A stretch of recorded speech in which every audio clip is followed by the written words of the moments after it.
Good afternoon. My name is Dr. Robert Horowitz. I'm going to be giving you part one of a multiple series of lectures on extraction socket therapy, techniques, technologies, and materials to improve the predictability of extraction socket augmentation. In this series, we're going to discuss a number of cases. We're going to discuss literature, clinical and histologic comparisons of a number of grafting materials that are currently used by practitioners all over the world.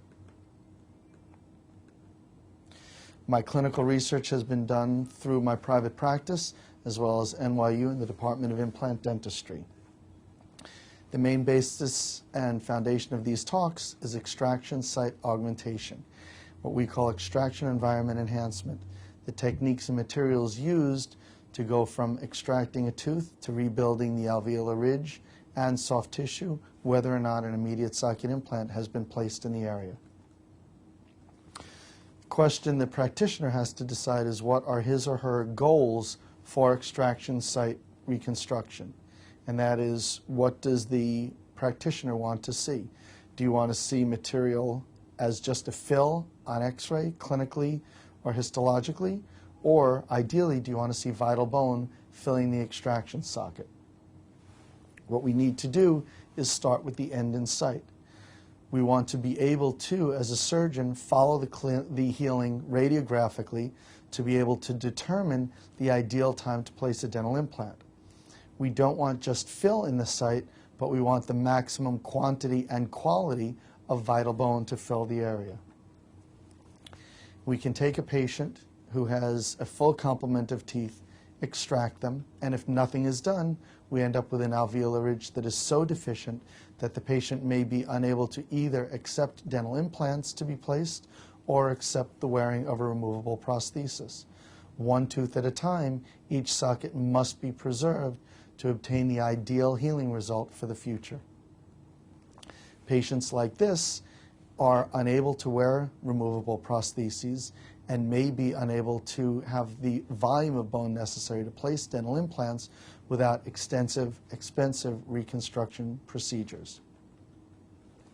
So to avoid extraction site collapse, we need to begin with each tooth, carefully determine the volume of bone that's present after the tooth is extracted, the best way to remove the tooth, the best way to preserve the hard and soft tissues and rebuild them for the future. Why should a socket be treated? First reason is to prevent bone loss after extraction. Literature will be quoted over the next number of lectures showing that there is 30 to 50% loss in alveolar socket width 4 to 6 months after extraction of a tooth, even with a thick, intact periodontium and alveolar bone around it. Oftentimes, as a periodontist, we want to treat adjacent teeth and augment the bone and soft tissue in those sites at the same time. We need to prevent soft tissue collapse in the extraction site if we want to obtain an aesthetic implant-supported result with our final outcome. Adjacent teeth often present with gingival recession. These can be treated at the same time as the extraction is done. So, can we prevent extraction site collapse? Can we do it predictably? We can, and we will show you over the next series of lectures a number of different techniques to use. Is it costly? We will determine both the cost factor to the dentist, who is determining what grafts and or barriers to place in the site, as well as an idea of what the fees can be charged to the patient to make this worth the dentist's while, not only from a predictable manner to keep the alveolar bone intact for the future, but as well to let the practice thrive and survive in this current time. What members of the dental team should provide this service? And we'll give some guidelines as to how to choose who does that. Should you refer this procedure out?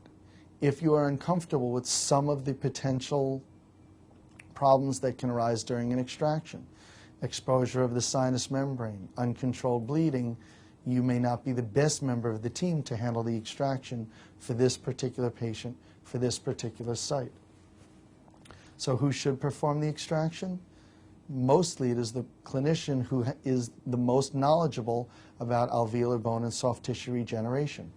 These procedures are critical for the placement of either a graft and barrier to regenerate the site fully, or to place a dental implant and obtain an aesthetic functional result.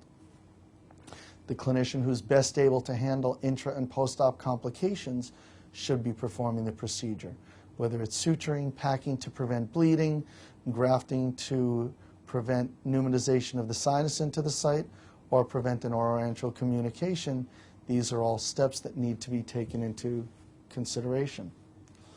The clinician who's performing the extraction should be the one most comfortable performing the procedure, not someone who has to look for graft materials that they may not be familiar with or suturing techniques that they may not have learned, but someone who performs these procedures on a daily basis should be the one who's doing the extraction.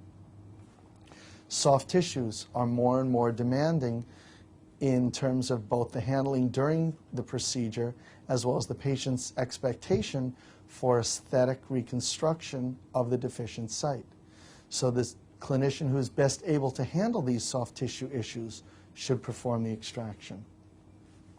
Periodontal and recession issues can easily be treated on adjacent teeth at the time of extraction.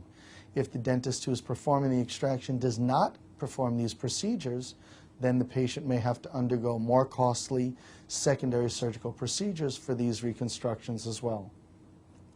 Bottom line, the person who should handle the procedure is the one who can perform it to the best ability without seeming to be one who's just performing the procedure for financial gain. So what are some of the complications that can occur during extraction? Bleeding, sinus perforation, exposure of the inferior alveolar nerve with concomitant hyperparesthesia or anesthesia of the area, fractured tooth, root, or bone, which may require more extensive surgical procedures to complete the extraction. Postoperative infection. The clinician needs to be aware of patient's physical and medical status and what medications the patient is on and what medications are best to prescribe to the patient to prevent the future infection from occurring. Altered sensation of the nerve from either the extraction of the tooth, incisions made during the reconstructive part of the procedure, or from swelling postoperatively can complicate the patient's postoperative course. Probably the most important to the patient is compromised aesthetics of the reconstructive site. Patients do not present to the dentist for a deficiency of titanium. However, they present for an aesthetic functional tooth restoration of the site where a tooth has to be extracted. Teeth like these are present in many of our patients' mouths, and if we leave fractured roots or remove a lot of bone that may not have needed to be extracted during the procedure, this can complicate the patient's recovery. This patient presented for placement of a dental implant in the site of missing tooth number 3. Careful evaluation using digital radiography and enhancing the picture revealed that the previous surgeon had left a residual tooth root. We must be careful at the time of extraction to examine all removed pieces of the tooth, examine a postoperative radiograph very carefully to determine that no pieces of the tooth are left behind. These can cause infection in the bone and can complicate implant healing postoperatively. What are the most important parts of an extraction procedure? Number 1, at all costs, avoid trauma to the buccal and lingual plates. These are very thin plates of bone, often without an adequate blood supply after the tooth and periodontal ligament are removed, and especially if a flap is elevated. Microfractures in these buccal or lingual plates can greatly increase the amount of bone recession and resorption in the postoperative period. Eliminate incisions if possible. Anytime an incision is made through the gingiva, there's the potential for scarring, decreased blood supply, and increased recession in the postoperative period. The socket space must be protected with a graft and/or barrier. Research going back to Pietrkowski in the 1970s shows that we can expect up to 1.5 millimeters of site collapse vertically and 3 to 6 millimeters of site collapse horizontally after a quote-unquote conventional or non-complicated extraction if no graft nor barrier is used to protect the volume of the site. The extraction site must be protected from the trauma of food. Food is a weapon. Food can introduce bacteria into the extraction socket, assist in formation of a dry socket, causing pain or infection, and the food must be kept out of the site at all costs. Some new instruments are available to increase the predictability of an atraumatic extraction. Shown in this video clip is the piezosurgery device. Microscopic vibrations of very sharp tips are used to remove the periodontal ligament attachment between the tooth and bone. Using these devices in a careful manner with chilled, sterile saline will assist in the removal of pieces of the root from the area. Very slow and careful use of this device will prevent the bone from overheating and enable the removal of multi-rooted tooth with ease. As you can see in the video clip, all multi-rooted teeth are sectioned prior to extraction. Multi-rooted teeth generally have a flare. This flare can cause, during removal of the tooth, either fracture of the root or fracture of the buccolingual plate. After the piezosurgery device is used, periotomes are used to further increase the release of any attachment between the periodontal ligament and bone. Once this process is completed, the tooth can generally be extracted with the use of a periosteal elevator. The root should literally fall out of the mouth, often with just the use of the suction tip, showing that there is no residual bony attachment to the root. This patient, for example, presented with a hopeless lower second molar. Radiographically, after extraction, it is seen that there is no lingual plate of bone. This site has to be rebuilt prior to the placement of a dental implant. In this case, a synthetic resorbable graft material, a tricalcium phosphate Ceresorb, is placed in the site. This graft material has a round particle size that not only has internal porosity to accept the formation of bone into the particles as they begin to dissolve and resorb, but will stabilize the blood clot with the roundness of the particles and the space between the particles when it's placed.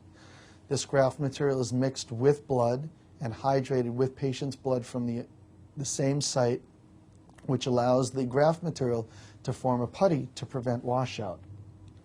The instruments used to complete this extraction after sectioning were new approximators and elevators from a company called Stoma. These tips are extremely sharp and available in a number of different angles, allowing the clinician to get access into the periodontal ligament site after use of the piezosurgery to remove the roots atraumatically. After the root is removed, the graft material is placed to full contour that the clinician wishes to develop in the extraction site. In this case, a resorbable barrier is placed, Cytoplast RTM, by Osteogenics, a long-term resorbable collagen barrier. This barrier can be placed in this patient in this site because the barrier is fully contained under the flap and primary closure is obtained. In this case, you don't have to worry about exposure and resorption of the barrier during healing while you maintain primary closure. Over time, the x-rays below are shown at 1, 2, and 3 months, showing resorption of the graft material and fill with bone from the apices and lateral portions of the defects. This has been shown by Bob Schenk in a canine dog healing model, is the way that sockets fill from the areas where blood vessels and osteoblasts migrate from the walls of the existing defect. At 4 months and 6 months, you can see the vast majority radiographically of the graft is resorbed, allowing placement of the implant into the bony defect. Where the bony defect was originally, you can see on the last x-ray, a small sample of the graft was taken from the healing site in a way that does not complicate the patient's healing to evaluate the healing in the entire area. The trephined sample for analysis was not taken where the implant was placed so as not to disturb healing at the time the implant was placed. You can see in the following clinical photographs where the tooth was initially, where the implant was placed, and how in the site where the tooth roots were and where the entire lingual plate was missing due to infection, the entire volume of the alveolar ridge has been restored with this graft and barrier combination. What we see now is a histological sample of the retrieved graft material prepared by Dr. Michael Rohrer from the University of Minnesota. On the left, you can see an entire sample where the left-hand 90% is the apical portion of regenerated bone in the grafted site. The right-hand portion of the slide shows new bone being formed in the coronal portion of the grafted socket. We find often when a resorbable barrier is placed at the time of grafting that the coronal 2 to 4 millimeters of the site heal more slowly, potentially from breakdown products of these barrier materials and potential interactions with the graft.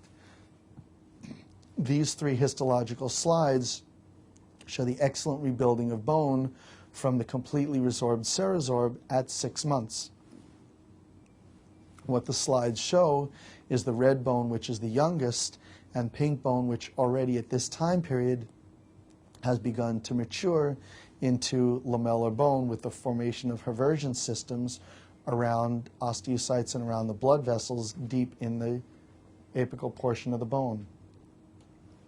As you can see in these two slides, the patient's maxilla, where no ridge preservation was performed by the previous dentists, has left a severe undercut in the area, which unfortunately decreases the stability of the patient's upper denture. In addition, if we wish to place dental implants in this patient, the entire premaxillary region would have to be augmented. For this particular patient, the addition of that cost is enough to prevent the placement of dental implants, which necessitates the patient to wearing an unsatisfactory denture for the foreseeable future. We can compare that to the mandibular site, where the tooth was extracted, the ridge fully rebuilt, and a dental implant placed and restored, fully surrounded by keratinized gingiva, just as we wish to see in any part of the mouth.